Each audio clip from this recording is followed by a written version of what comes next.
Okay, so we're beginning section 4.2, the addition and multiplication rule.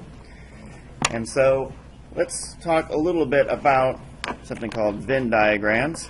If you have, say this represents everything in our probability of A, and this is your probability of B. So, and you're looking at how to combine these probabilities. What is the probability that you have either A or B happening? A or B or both. And so if you were to add the probability of A to the probability of B, what would you notice? You'd add this whole thing here, and then you'd add this other guy right here. And so what's going on with that middle section where they overlap? Is that getting added in once, or is it getting added in twice? Yeah, well, it gets added in once when we do this guy, and then it gets added in a second time when we do this guy right here. All right, so we've got this middle section we have to deal with that's getting added in twice. So that's why you can't just add the two together like you might normally think, but you have to make sure you subtract this guy out once, so that way you're only getting the true probability of A or B. You have to add all of A and all of B, and then you have to subtract the overlap once, because when you add A and B together, you're adding that overlap twice, and so you only want to add every section in once. All right, so let's move on to a compound event. A compound event is any event combining two or more simple events. When we talked about simple events last time, a compound event of, say, flipping a coin might be, if you flip a coin twice or three times, would be all the events, the collection of all the events where when you flip a coin, you get heads once. And so that would be, well, I won't write them out, but anyways, it'd be a collection of simple events. Okay, so disjoint or mutually exclusive events are events that cannot occur at the same time. That is, there is no overlap. And so that'd be, again, if we draw our Venn diagram, we have a probability of A, and then we have another probability of B over here. You can see there's no overlap between these two guys, unlike what we saw up here, where there was definitely an overlap. So some examples of these. Say we have two events, and you're selecting people for a clinical trial at random. And if you randomly select one who is male, is the event A. And event B is someone randomly selected who is female. And so these events would be disjoint. The probability of one does not affect the probability of the other. And there is no overlap. That is, the person you're selecting cannot be both. All right, so next example. Events that are not disjoint. So this would be where an event A, and that's in the previous example that we had up here. Event A would be randomly selecting someone taking a statistics course, and event B would be the person randomly selecting someone who is female. And so it's possible to select someone who is both taking a statistics course and is female at the same time. There is an overlap between the two. And so here, down here we've got some nicer diagrams. And we have, again, this one is where we have two events that are not mutually exclusive, and we have this overlap that we talked about going on right here. And then we have two events over here that are mutually exclusive, and you see there is no overlap. Now when you look at these drawings, the difference between these guys and the ones I was drawing before is we have this box on the outside. This box right here. And so what that box in yellow represents is the probability of all events happening. So probability of A, probability of B, or the probability that we select someone that is outside of those two circumstances. Okay. And then the same thing over here. We have this big box here, which represents everything. The probability of all events. And notice what that equals. The probability of being in the sample space equals 1. You have a 100% certainty of grabbing something out of the entire sample space. All right, so if you have events that are not mutually exclusive, this equation holds, but if they are mutually exclusive, then you would go with this equation. But why would you go with this equation? What is the probability of A and B both happening simultaneously in this case right here? It equals what? Yeah. Equals 0. There is no overlap. And so this term here is effectively 0, and so all we're left with are these two guys here. And so that's why we have those two different equations there. And this is typically written when you have A and B as A intersect B. Whenever you say probability of A and B.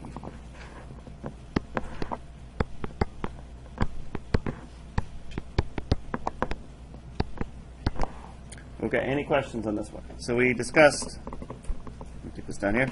We discussed the complementary of events last time.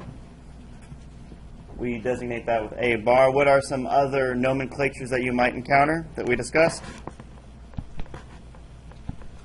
Anyone remember A prime is 1?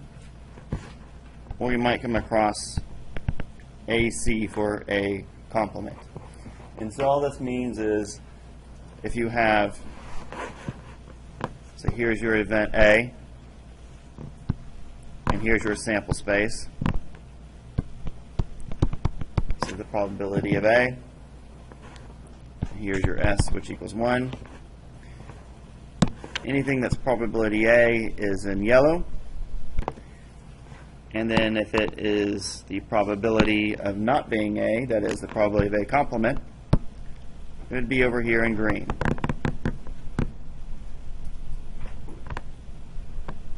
Like so. And this would be the probability A bar. So clearly, if you add everything in yellow to everything in green, that equals our S, which is 1, which is what we have over here. The probability of A plus the probability of A complement equals 1. And you can rearrange these if you need to solve for one or the other. Note that we have, if you have the probability of A complement and you want to know the probability of A, you just simply subtract 1 minus PA. Or if you want to know the complement and you know the probability of A, you simply subtract 1 and the probability of A itself, as you can see from these two guys right here. So let's look at an example. And in this example, we will be tossing 2 6-sided dice and summing the sides that are face up. All right, so you're playing a game or you're simply just rolling the dice, and you want to see what numbers you have. And so what we need to do is list off our sample space to know what all of our options are. And so to do that, you need to construct this table, this 6x6 table. So the possibilities for a one-sided dice are, you can go to 1, 2, 3, and all the way through to 6. And that's for one dice. And for the second dice, you have the same thing. And if one of the dice had a different number of sides, you would just keep 6 for one, and then you would increase by however many sides the dice you were playing with had. And so from here, you just simply add up this guy and this guy. So that's going to be, then you add up this guy with this guy, which is 3, and you just keep adding them through like so. All right? These are all just plus 1. Then you go through these, and instead of adding 1, you're adding 2. This is the equivalent of rolling a 1 on the dice and then rolling a 2 on the other dice. And so you just fill it up as follows. That it just keeps increasing by 1.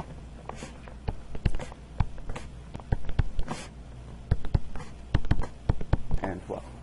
So once again, this is, if you want to know, for instance, what's the result of the dice based off this table, you roll 4 and a 5. You just look here, and you look here, see where they intersect, and you get a 9. Okay, so what is this question asking for? We want to know what is the event, let A be the event that the sum is greater than or equal to 10. So when does that happen?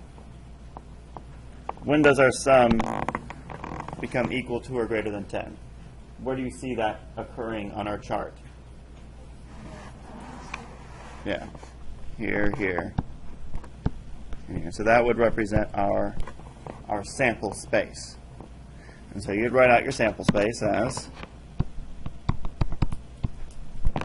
so the first one would be 4 and 6. Next one would be 5 and 5. And then 6. And you keep on going down the line. And notice that we are including what might appear to be repeats, but they are not an actual repeat. If you look here, notice that we're including 5 and 6, and then we're including 6 plus 5.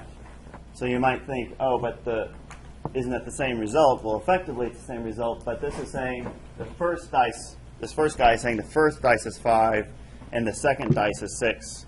And then this guy over here is saying, well, the first dice is 6, and then the second one is 5.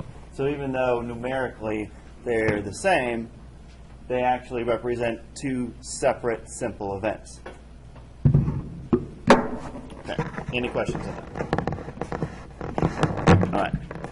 So we have our sample space, and now we want to know what is the probability of A.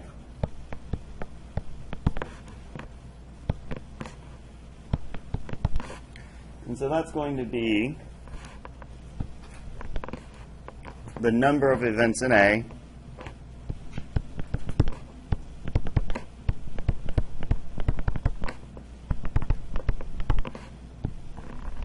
divided by the total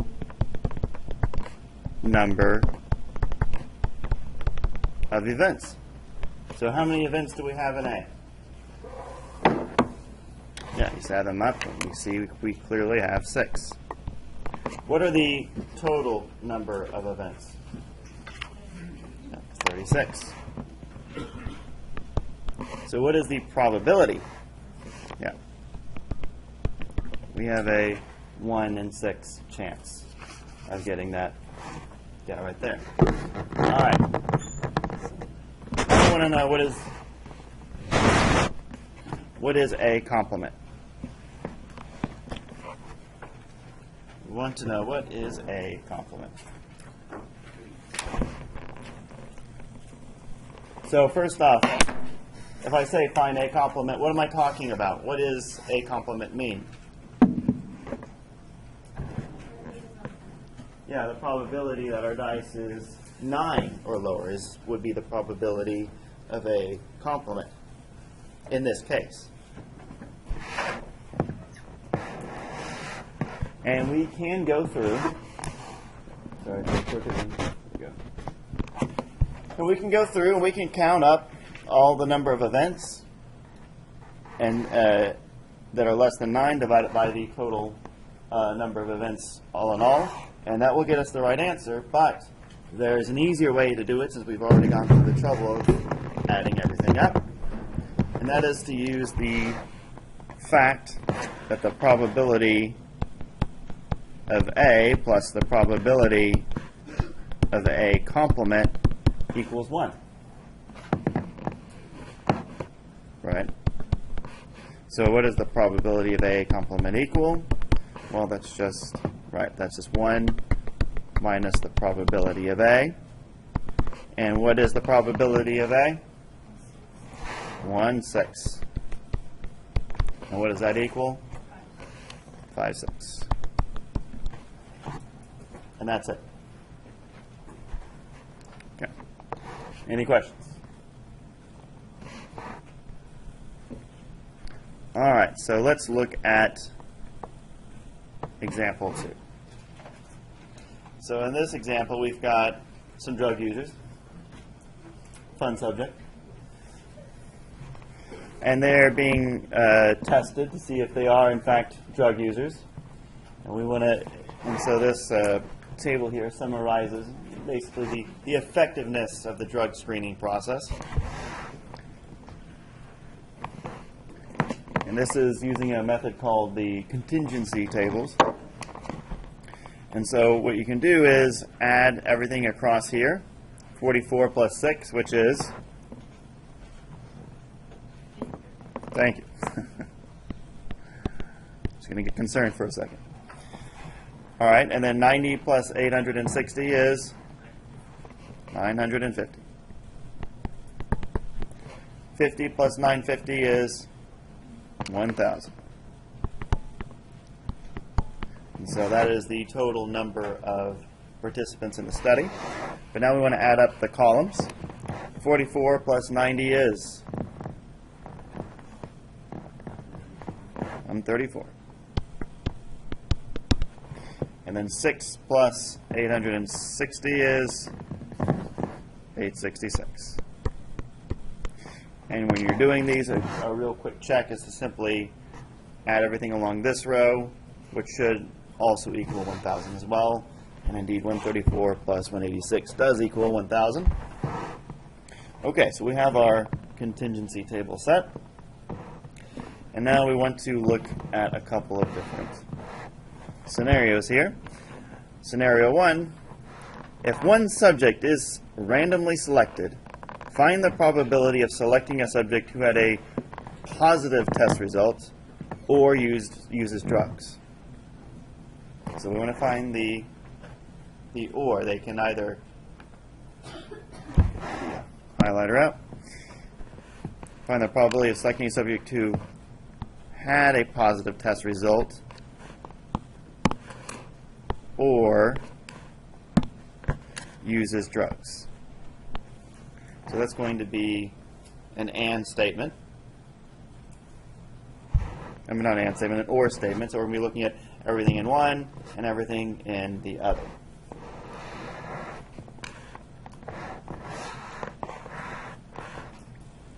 Okay. So again, this is the probability. The probability of A or B, where A is here and B is that guy there.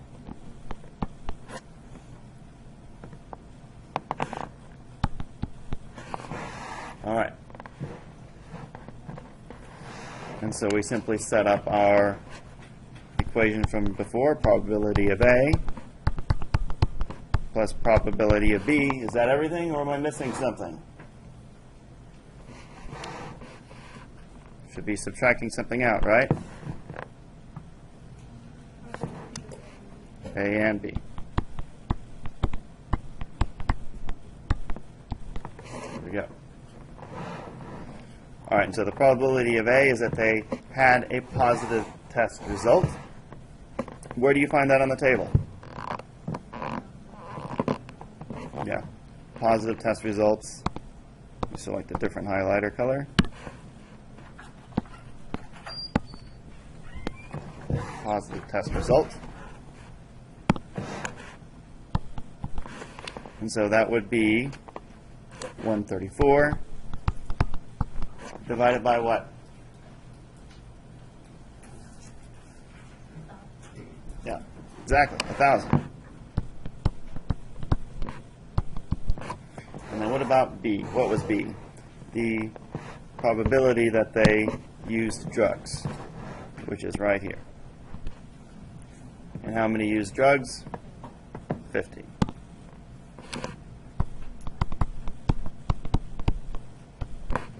And then we're going to subtract out the overlap. And what is the overlap here?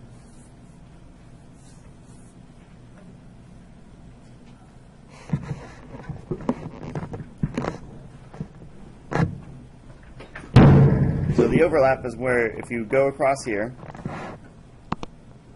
right? Exactly. Then you go across here, you'll find the overlap right there. And so that number is over 1,000. And don't forget that. There we go. Sneak that minus sign in. Okay. So you work all that out, and what do you get? Yeah, 140 over 1,000. So let's go ahead and put that in a decimal format. 0.140. And as always, box your answer. All right. So let me slow down for a second. Are there any questions on this example? Do I need to go over any of these steps here? All right, so we're all pretty good on this one. All right. Now there is a second part to this example. We're going to skip it for now, and then we're going to come back to it in a second. Is that a question? Yes. For the exam, it doesn't matter which calculator you use. For the exams in this class, it does not matter which calculator you use. Just, I know for the TI Inspire, they do have a something you can hook onto it to make it Wi-Fi compatible. That cannot be on there. So outside of that, any calculator is fine. Okay. All right, so we're on to the multiplication rule.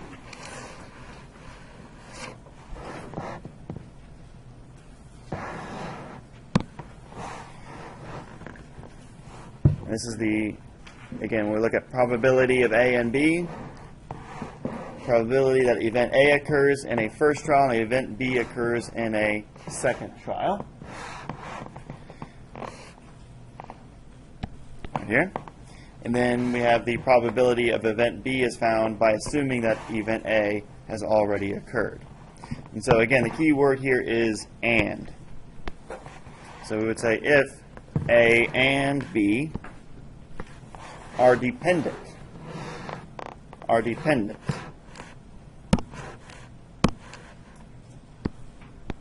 then the probability of A and B equals probability of A multiplied by the probability of B given A. And this is a conditional probability right here.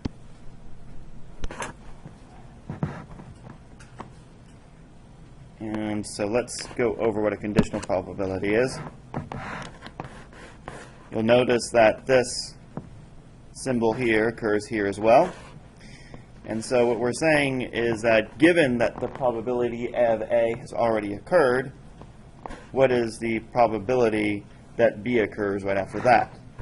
And so if you look at this in a Venn diagram,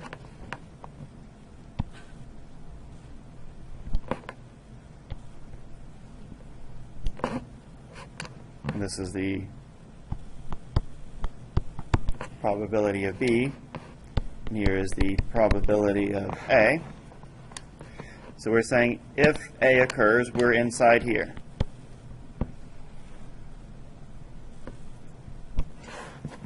If A occurs, we're inside there. So the only place where B could occur is now inside this area right there. Right, that is the only area left for the probability of B could occur. And so this is the probability of A and B. So that's where this conditional probability comes from. That's where this formula arises. And so if A and B are dependent events, A depends on B, or vice versa, then we have this type of relationship here. And if A and B are independent, then we can simply multiply them through in this fashion. Bless you. Are there any questions on this? Okay. And these are the definitions of dependent and independent. So let's talk through some of these. Independent. Two events. A and B are independent if the occurrence of one does not affect the probability of occurrence of the other.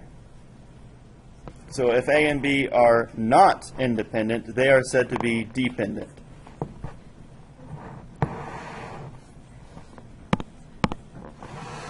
All right.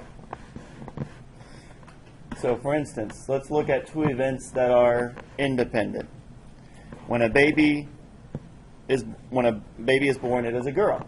That's event A. And then event B would be a second baby from a different family is born, and that baby is also a girl. The two events have no correlation with each other. I mean, one does not affect the probability of the other. And so we would say these two events are independent for this reason. They don't even have the same parents. We don't know. They could be completely different cities. They're just two different families. So there's no genetics or anything like that in play. One does not affect the other in any way, shape, or form. And when that happens, when they are independent, we have this equation at play. Probability of A and B simply equals the probability of A times the probability of B. All right, so what about two events that are dependent? So say, in this one, A is the event that we select a random day of the week, and that day of the week we select is Saturday. And then we go to select a different day of the week. We throw Saturday out, and now we're going to select a different day of the week. And in that event, we select Monday. And so our probability changed. In event A, we had 7 days to pick from, and in event B, we only had 6 days to pick from, because after we selected Saturday in A, we threw it out for the next set of choices. So we would say that event B is dependent on event A. And that segues very nicely into our sampling discussion. Yes?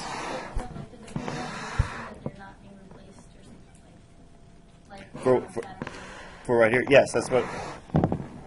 So the key word here is when let me select a different color highlighter for you. If it'll let me, there we go. Okay. It says a different day of the week. And so that's what tips you off. Okay. Okay, so this segues nicely into our discussion on sampling. And so sampling, when we talk about statistics, is when you have you grab one and you test it, and you don't put it back into your test group. So if you have, for instance, a box,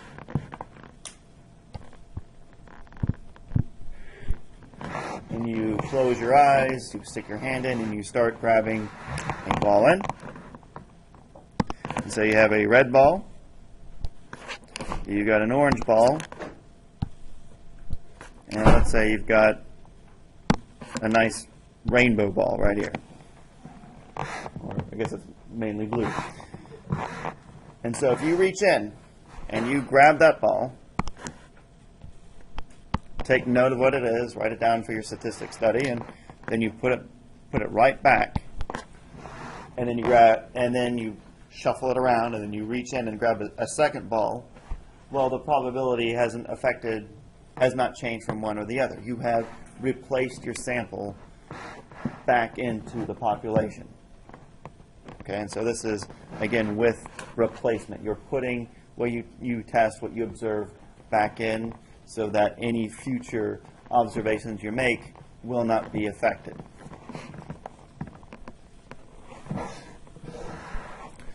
Okay, so same scenario here. You have your box.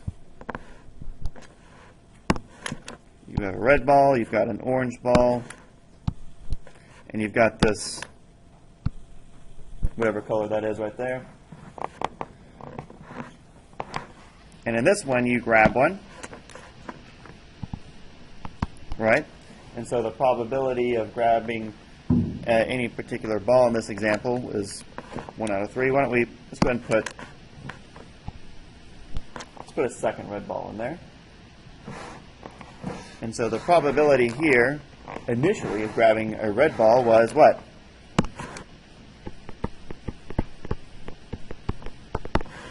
How many balls are there?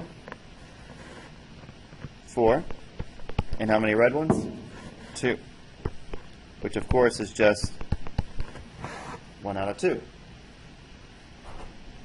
But what we're doing differently in this one, whereas the probability over here was just 1 out of 3. Oops.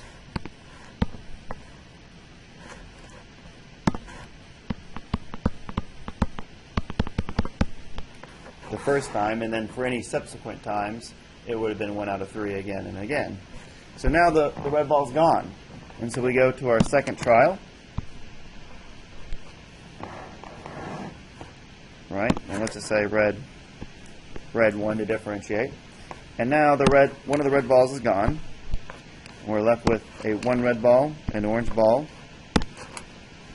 and what now appears to be purple ball that is in there. And so what is the probability of grabbing a red now? Yeah. 1 out of 3. And so the probability is affected from one experiment to the other. And what would have happened if the first time I did not grab a red ball? What if I grabbed an orange or this ball right here? Yeah, it would have been 2 out of 3. And so it would have been different from one to the next. All right, any questions on this example?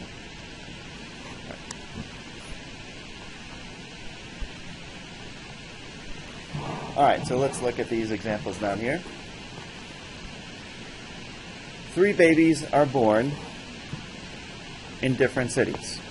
The first baby is a boy, the second baby is a girl, and in event C, the third baby is also is just a girl. Okay, so we've got A.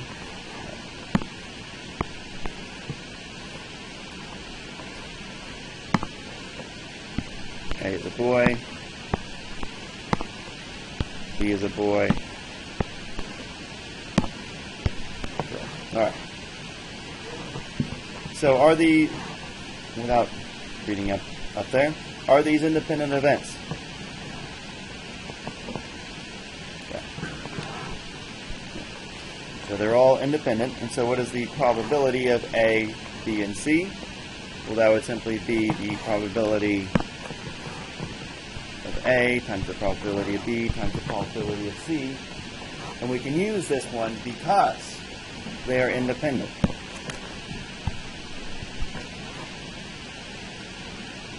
If they were not independent, we would have to use the other formula that we've spoken about. Next example. Everyone's favorite subject, a pop quiz, consisting of a true-false question and then followed by a multiple choice question with 5 possible answers, A, B, C, D, or E. And so the answer P is true and then C. So you're going to find the probability of someone randomly guessing both answers correct. So they don't know what they're doing, they're just randomly guessing. We want to know what are the odds, what is the probability that they will get both answers correct. Okay, we're going to look at 2 different ways. They could say, all right,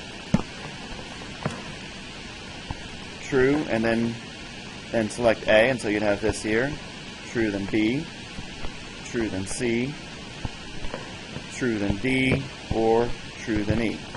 So if they get the first one correct, this is all they have, but this isn't the full story, because they could have also got the first one wrong. And that would have been a false. And then again, you'd have your A, B, C, D, and E. And you could have had any one of these scenarios like this. This would have been false A, false B,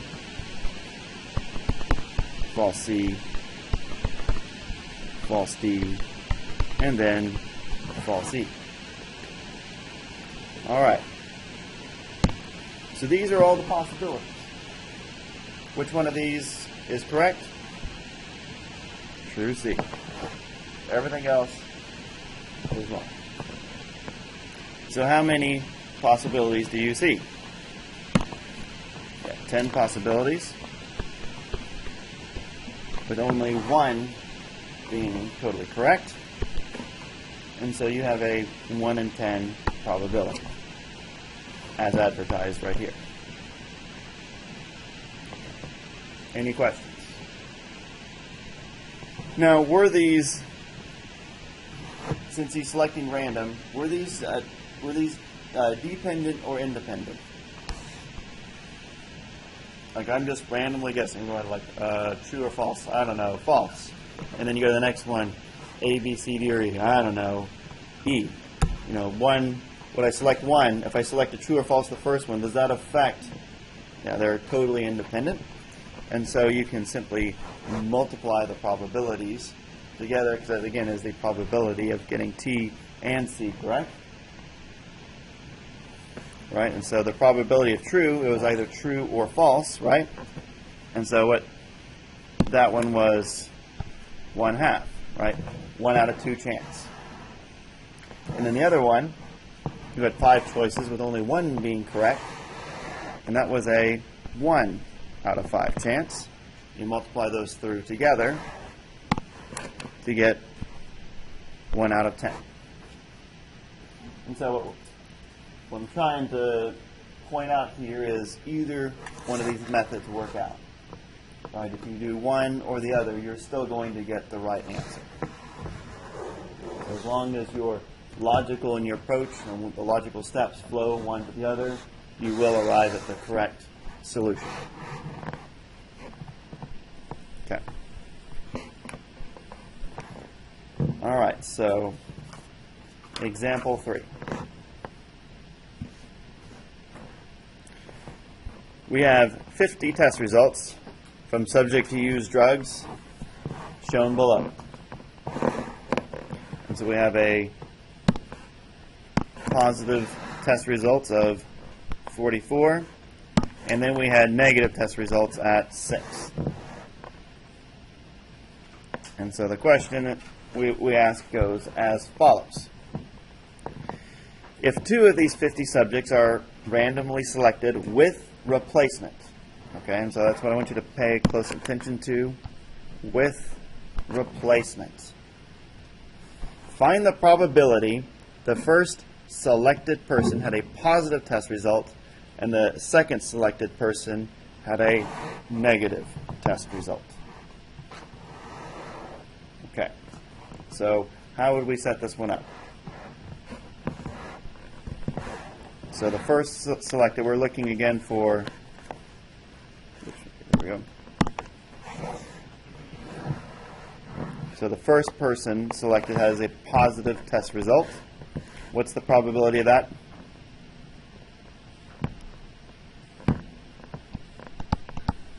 (44) out of what? Out of 50. All right. And since we're selecting people randomly, is that dependent or independent? It's independent. Since it's independent, multiply them through. Okay? And so what was the second one? The second selected person had a negative test result. Yeah, 6 out of 50, because there's a replacement. We didn't, the person that we selected, we put them right back into the population of our sample. And so when you multiply that through, what do you get?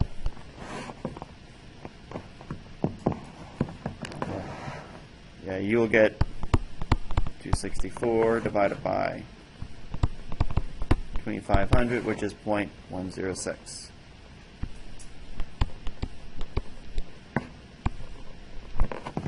So that is if your brain thinks more in terms of percentages, that would be a 10.6% chance.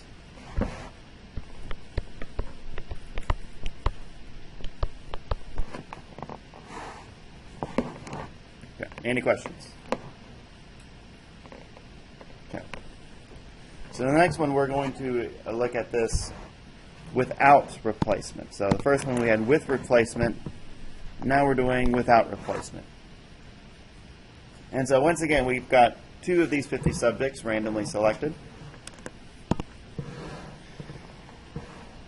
And we want to know the probability of first selecting the person that had a positive test result, and then the second selected person having a negative test result. So this is exactly the same procedure as before, only difference here is now once we select our person, we're not putting them back into the population now, and so our number in our population will be affected. Once again, has our dependency or independency changed? Still independent. Very good. So first probability is still? Okay. And so we still have 6 that had a negative result, but what's our total number now? 49. So when you multiply that through, you get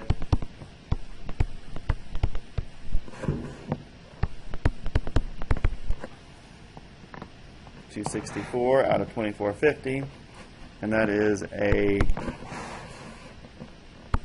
0.108 right there.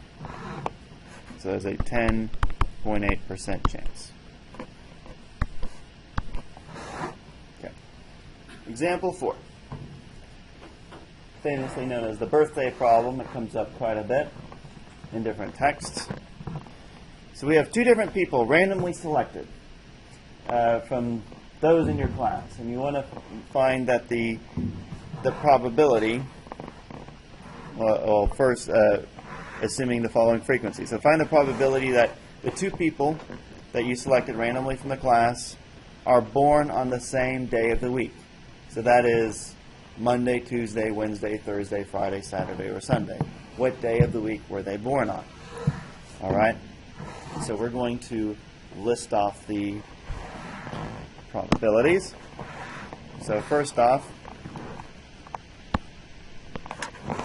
say the first person is born on Monday. Now what's left? What are all the probabilities off of that? That the next person was also born on Monday. Next person, Tuesday.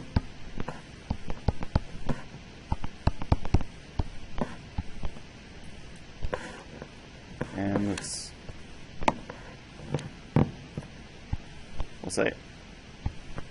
we'll differentiate between Saturday and Sunday like that. You know what? We'll just add a little A for Saturday and just leave it like that for now. So those are all our possibilities for this set. Now what also could the next person have been born on? On a Tuesday, right?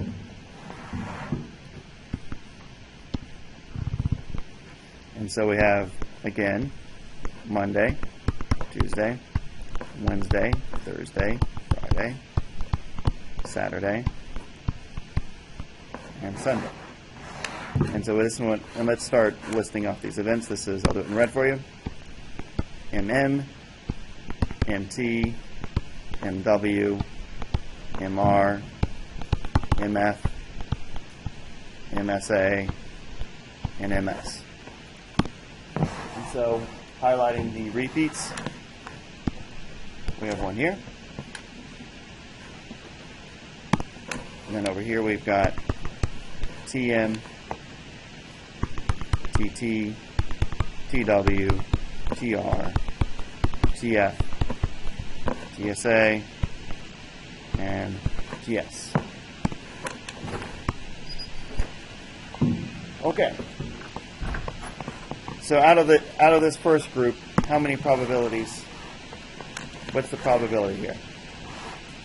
Yeah, you've got a 1 out of 7 in the first person. The next one was also a 1 out of 7. And so if you were to continue this through for each one, you're going to end up with, yeah, 1 for each day of the week. And there's going to be a total of 49. And what does that become? 1 out of 7.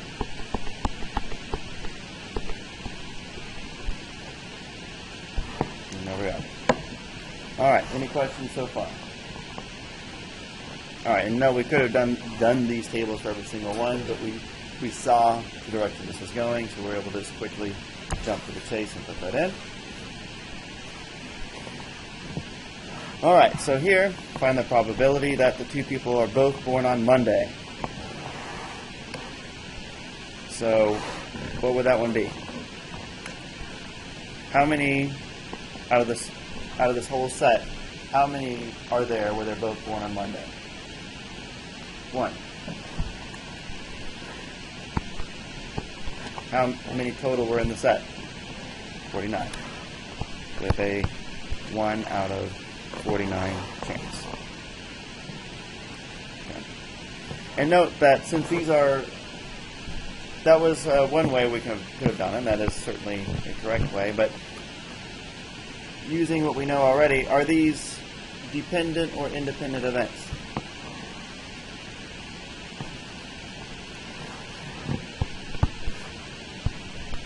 We're selecting people at random, so does probability 1, yeah, they're independent. And so we could say the probability of A multiplied by the probability of B. And what was probability of A of landing on Monday? That was 1 out of 7. And what's the probability of the second one also landing on Monday?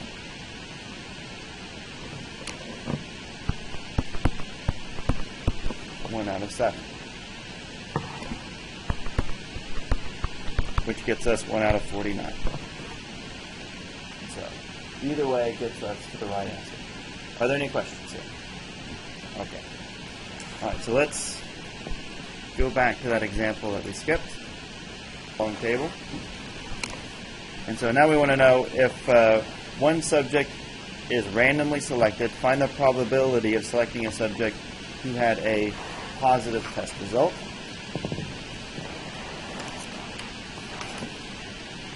Given that the randomly selected person does not use drugs.